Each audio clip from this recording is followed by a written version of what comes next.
देश की सबसे पुरानी व व्यापक जनाधार वाली कांग्रेस को इस समय राज्यों के साथ साथ केंद्रीय स्तर पर भी नेतृत्व संकट का सामना करना पड़ रहा है। पार्टी लंबे समय से राष्ट्रीय अध्यक्ष का चुनाव नहीं कर पाई है। हालांकि आज भी पार्टी का अघोषित नेतृत्व गांधी परिवार के आसपास ही देखा जा सकता है। सबसे बड़ी पार्टी का यह हाल लोकतंत्र के लिए उचित नहीं है। भारत स्वतंत्रता के 75वें वर्ष में प्रवेश कर चुका है और 135 वर्ष पुरानी कांग्रेस आज नेतृत्व के अभाव में लोकसभा में मात्र 50 से कम सांसदों के साथ बहुत ही कमज़ोर स्थिति में है। अनेक विशेषज्ञों का तो स्पष्ट मत है कि कांग्रेस को शीघ्र ही परिवार केंद्रित राजनीति से बाहर निकलकर किसी गैर गांधी को पार्टी का नेतृत्व सौंपना चाहिए, जो पार्टी के आम कार्यकर्ता की पसंद हो। आज भी हालांकि पार्टी राहुल गांधी, सोनिया गांधी और अब प्रियंका गांधी के आसपास ही देखी जा सकती है। कांग्रेस में ऐसा कोई प्रभावशाली नेता भी नज़र नहीं आता है जो एक विकल्प के रूप में देखा जा सकता है। राजस्थान में अशोक गहलोत, मध्य प्रदेश में कमलनाथ जैसे नेता प्रभावशाली हैं, लेकिन राष्ट्रीय स्तर पर फिलहाल ये नेता अपनी चमक स्थापित नहीं कर पाए हैं। गहलोत का राजस्थान में फिलहाल कोई विकल्प नहीं है। विकल्प कार्यकर्ताओं के साथ समन्वय से ही बनता है। गहलोत ने लंबे समय से राज्य में बहुत कड़ी मेहनत की है। आज 200 विधानसभा क्षेत्रों में प्रायः प्रत्येक क्षेत्र अथवा कस्बाई क्षेत्र में गहलोत स्वयं कार्यकर्ताओं के संपर्क में रहते हैं। यथार्थ में गहलोत एकमात्र ज़मीनी नेता हैं जो राज्य के कोने कोने में पहचान रखते हैं। सचिन को इस स्तर पर पहुंचने के लिए कठोर परिश्रम करना होगा।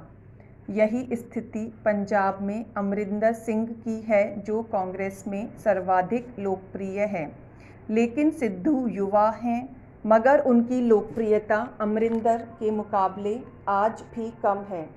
उन्हें राज्य स्तर पर स्वयं को स्थापित करने के लिए लंबा संघर्ष भी करना होगा, लेकिन कांग्रेस में बार बार राजस्थान व पंजाब में जो मतभेदों की खबरें आती रही हैं, उनका उचित हल शीघ्र ही ढूंढा जाना चाहिए, क्योंकि मतभेद सार्वजनिक होने पर पार्टी की छवि खराब होती है।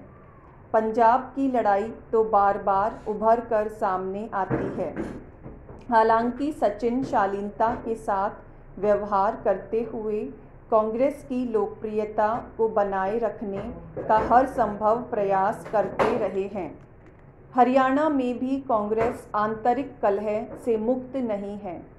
BS हुड्डा बनाम कुमारी शैलजा के मतभेद भी सबकी जानकारी में हैं। हालांकि हालात इतने गंभीर नहीं हैं, फिर भी राज्य में पुनः सत्ता हासिल करने के लिए सभी नेताओं में परस्पर तालमेल, एकजुटता आवश्यक है। ऐसा कहा जाता है कि हुड्डा समर्थकों को गांधी परिवार का समर्थन है और हुड्डा अपने पुत्र को पार्टी प्रदेश अध्यक्ष बनाने में रुचि रखते हैं, जो फिलहाल शैलजा के पास है। यह परिवारवाद अच्छा संकेत नहीं है। Para change. उत्तर प्रदेश, बिहार में तो कांग्रेस की स्थिति बहुत दयनीय बनी हुई है। वहाँ तो राहुल व प्रियंका समर्थक भी अलग अलग राजनीति करने लगे हैं, अर्थात इन राज्यों में गांधी परिवार स्वयं ही बिखरा हुआ लगता है।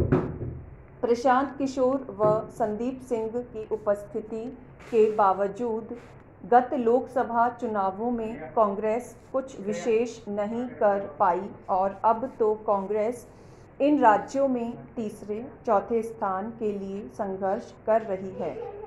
राहुल के समर्थक जितिन प्रसाद पार्टी छोड़कर जा चुके हैं। जबकि बिहार में किसे नेता चुना जाए, इसको लेकर भी पार्टी एकजुट नहीं है। छत्तीसगढ़ में राहुल गांधी ने मुख्यमंत्री के रोटेशन का संकेत दिया था और इसी पार्टी में अंतर्विरोध देखने को मिल रहा है। मुख्यमंत्री भूपेश बघेल स्वयं को असुरक्षित समझने लगे हैं। इस राज्य में कांग्रेस की स्थिति अच्छी रही है, जहां पार्टी को 2/3 बहुमत मिला है, लेकिन रोटेशन संभव नहीं होने से टीएस सिंहदेव नाराज लगते हैं।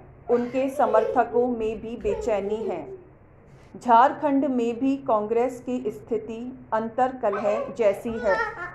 झारखंड कांग्रेस में विधायक ही विद्रोह करने पर उतारू नजर आते हैं, जहां कांग्रेस को शिबू सोरेन का भी सहयोग लेना पड़ रहा है। जम्मू कश्मीर में केंद्रीय नेतृत्व ने गुलाम नबी आज़ाद के घोर विरोधी मोहम्मद मीर को पार्टी अध्यक्ष बना दिया है, जबकि आज़ाद पार्टी के राष्ट्रीय स्तर पर सर्वमान्य नेता रहे हैं और स्वयं प्रधानमंत्री भी आज़ाद को एक योग्य नेता मानते हैं। जम्मू कश्मीर जैसे राज्य में कांग्रेस को आज़ाद को साथ लेकर आगे बढ़ने का प्रयास करना चाहिए। असम व उत्तर पूर्व में भाजपा के हाथों मात खाने के पश्चात कांग्रेस आंतरिक संघर्ष से जूझ रही है तथा कुछ विधायक कांग्रेस छोड़कर जा चुके हैं। राहुल गांधी की नज़दीकी सुष्मिता देव भी पार्टी से अलग हो चुकी हैं। महाराष्ट्र व मुंबई में कांग्रेस ने भाजपा के विद्रोही नाना पटोले को नेतृत्व सौंपने का कार्य किया था। इससे कांग्रेस के वफादार कार्यकर्ताओं में बहुत रोष है। नितिन राउत जैसे नेता भी बहुत नाराज़ हैं। मुंबई कांग्रेस में तो आंतरिक संघर्ष जग जाहिर हो चुका है। पूर्व में संजय निरुपम व गुरुदास कामत के बीच तनाव की स्थिति रही है। अब युवा कांग्रेस के कार्यकारी अध्यक्ष सूरज ठाकुर को इस्तीफा देना पड़ा है। राहुल गांधी के पसंदीदा भाई जगताप के साथ मतभेद के चलते सब कुछ ठीक नहीं है। कर्नाटक में भी सिद्धरमैया व डी.के. शिव कुमार के बीच संघर्ष व मतभेद यथावत बने हुए हैं और इसी के चलते कर्नाटक में सरकार में भी बदलाव हुआ है। कांग्रेस की वर्तमान तस्वीर बहुत ही धुंधली लगती है। हालांकि राजस्थान, मध्य प्रदेश, छत्तीसगढ़, पंजाब जैसे राज्यों में कांग्रेस की स्थिति में सुधार संभव हो सकता है, क्योंकि राजस्थान में वसुंधरा की उपेक्षा के चलते तो भाजपा भी बहुत मजबूत नहीं लगती है। हालांकि भाजपा का मुख्य आधार उसके कार्यकर्ता हैं, लेकिन ऐसा एक नेतृत्व भी होना चाहिए जिसकी पहचान संपूर्ण राज्य के स्तर पर हो। फिलहाल ऐसा किसी एक नेता में गहलोत के मुकाबले नज़र नहीं आता है, लेकिन राज्यों में कांग्रेस के बीच जो मतभेद दिखाई दे रहे हैं वह देश की सबसे पुरानी पार्टी के संदर्भ में उचित नहीं है।